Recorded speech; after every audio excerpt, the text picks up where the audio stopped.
Baiklah, Assalamualaikum warahmatullahi wabarakatuh. Perkenalkan, nama saya Vini Mei Putriani. Saya berasal dari kelas 6B PGSD. Di sini saya akan mengerjakan tugas akhir saya, yaitu pada mata kuliah pengembangan pembelajaran matematika SD, dosen pengampu yaitu Ibu Jayanti Magister Pendidikan. Baiklah, di sini sudah ada tujuan, adalah pembelajaran, alokasi waktu, deskripsi aktivitas, dan reaksi untuk guru.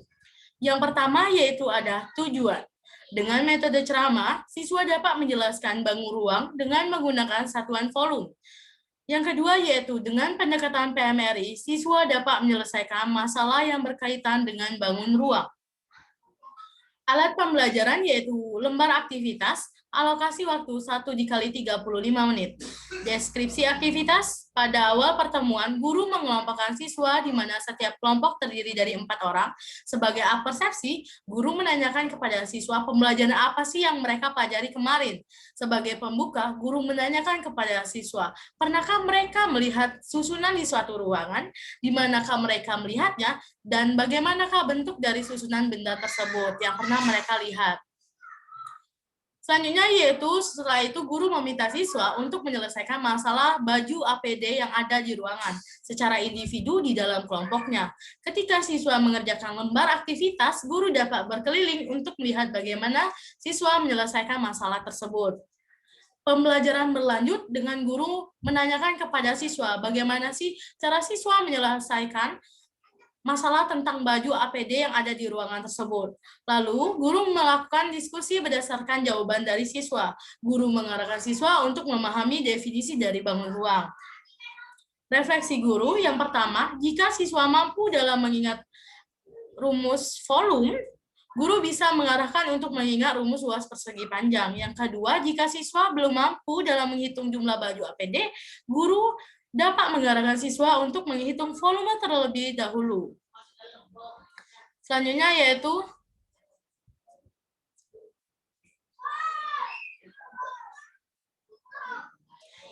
yaitu ada soal-soal untuk dikerjakan. Di suatu ruangan terdapat kardus yang disusun. Setiap kardus berisi 15 baju APD. Kardus tersebut disusun dengan panjang 20 kardus, lebar 15 kardus, dan tinggi 10 kardus. Berapakah jumlah baju APD di dalam ruangan tersebut jika satu kardus berisi 15 baju APD? Yang pertama yaitu apa nama bangun ruang yang terdapat di soal tersebut? Nama ruangan tersebut adalah balok, dikarenakan terdapat panjang, lebar, dan tinggi di soal tersebut. Yang kedua yaitu meminta siswa untuk menggambarkan bangunan balok atau bangun ruang tentang balok. Bagaimana sih dari bentuk balok? Selanjutnya yaitu bagaimana sih rumus dari balok tersebut. Karena ada panjang, lebar, dan tinggi, berarti rumusnya yaitu panjang dikali lebar dikali tinggi. Selanjutnya yaitu berapakah jumlah dari baju APD tersebut. Nah, untuk menghitung jumlah, di situ sudah ada panjang kali lebar dikali tinggi. Panjangnya yaitu 20 kardus, lebarnya 15 kardus, dan tingginya adalah 10 kardus. Sehingga volume dari ruangan tersebut yaitu 3.000 kardus. Satu kardus memiliki 15 baju APD, sehingga 3.000 kardus yaitu 3.000 dikali 15 baju APD, dan mendapatkan hasil 45.000 baju APD. Nah, setelah siswa memahami bangun ruang, di sini kita akan memasuki cara mengerjakan bangun datar. Cara mengerjakan bangun datar yaitu terdapat soal yang pertama, terdapat buku pasien COVID-19 tersusun rapi di atas meja. Buku tersebut tersusun rapi di atas meja dokter. Jika satu buku tersebut dibuat 1 cm, apakah bentuk dari bangunan di atas jika seluruh buku tersusun rapi seperti ini? Ya, bentuk dari bangunan tersebut adalah persegi. Lalu siswa diminta untuk berapakah jumlah buku yang ada di bangunan tersebut. Nah, cara menghitungnya yaitu kita ketikkan 1, 2, 3 di setiap persegi kecil ini, sehingga mendapatkan jumlah dari buku tersebut adalah 25 buku. Jika dalam satu buku tersebut adalah 1 cm, berapakah jumlah keseluruhan buku tersebut? Satu buku sama dengan 1 cm. Jumlah keseluruhan ada 25 buku. Jadi 25 kali 1 cm mendapatkan 25 cm untuk total keseluruhan dari buku tersebut. Nah, A, B, B, C, C, D, dan A, D, A sama dengan sisi. Setelah itu, berapakah panjang sisi bangunan di atas bangunan ini? Ini adalah sisi, sehingga kita dihitung sisi di pinggir-pinggir ini. Jadi 1, 2, 3, 4, 5. Jadi setiap sisi memiliki 5 cm atau 5 buku. Selanjutnya yaitu luas sisi. Nah, apakah rumus luas bangunan di atas dan berapakah luasnya? Tadi sudah mencari apa itu sisi. Sekarang kita akan menghitung luas sisi. Sisi sama dengan 5 cm dan sisi yang lain adalah 5 cm sehingga mendapatkan rumus 5 kali 5 cm dikali 5 cm yaitu 25 cm persegi. Sama seperti menghitung jumlah keseluruhan ini. Jika siswa lupa akan terjadinya rumus luas persegi, siswa bisa menghitung jumlah keseluruhan dari persegi ini. Jika siswa lupa, yaitu jalan alternatif dari kelupaan rumus. Nah, selanjutnya yaitu jika obat COVID-19 disusun di dalam tempat yang berbentuk trapesium seperti gambar di bawah ini. Yang ditanyakan yaitu, berapakah jumlah angka dari pola keempat? Untuk pola ke-1 ada 1, untuk pola kedua ada 2, untuk pola ketiga ada 4, dan untuk pola keempat itu dipertanyakan, sehingga berbentuklah seperti ini. Pola 1 ditambah 1 sama dengan pola 2. Pola 2 ditambah 2 sama dengan 4, menghasilkan pola 3. Sehingga pola 3 ditambah 3 sama dengan 7 untuk pola 4. Jadi, untuk pola 4 berjumlah 7 trapesium. Selanjutnya yaitu yang pertama tadi sudah bangun ruang, bangun datar. Yang ketiga yaitu kita memasuki materi statistika. COVID merupakan virus yang berasal dari negara Cina. Virus ini menyebar ke seluruhan dunia melalui udara dan sentuhan, sehingga membuat Indonesia melakukan social distancing. Dikarenakan jumlah kematian terus bertambah, salah satunya adalah kota Palembang. Berikut adalah data 10 kecamatan yang berada di kota Palembang. Yang pertama ada Alang-Alang Lebar, Bukit Kecil, Gandus, Ilir Barat 1, Ilir Barat 2, Ilir Timur 1 sampai 3, Jakabaring, dan Kalidoni. Dari data di atas yaitu yang belum terisi adalah Kalidoni, tapi jumlah keseluruhan orang meninggal adalah 274 orang.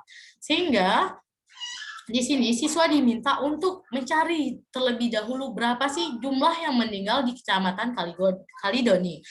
Yang pertama yaitu karena jumlah keseluruhan sudah ditulis, maka rumusnya adalah jumlah keseluruhan sama dengan ditambahkan 10 kecamatan tersebut. Setelah itu, tuliskan jumlah keseluruhan sama dengan dan masukkan jumlah orang meninggal di setiap kecamatan. Dikarenakan yang ditanyakan Kecamatan Kalidoni, sehingga terjadinya perpindahan luas antara Kecamatan Kalidoni dan jumlah keseluruhan. Jika perpindahan luas itu negatif jadi positif dan positif jadi negatif, sehingga mendapatkan hasil 23 orang yang meninggal untuk Kecamatan Kalidoni. Setelah itu, siswa diminta untuk mengurutkan jumlah yang meninggal paling banyak ke yang paling dikit di 10 kecamatan tersebut, sehingga mendapatkan hasil seperti ini. Selanjutnya, siswa diminta untuk membuat diagram batang. Ya, diagram batang orang meninggal pada data di atas, sehingga inilah bentuk dari diagram batang. Selanjutnya yaitu data dari jumlah yang meninggal di Kecamatan Alang-Alang Lebar. Di sini ditanyakan berapakah jumlah yang meninggal di Kecamatan Alang-Alang Lebar, berapakah jumlah total keseluruhan yang telah meninggal.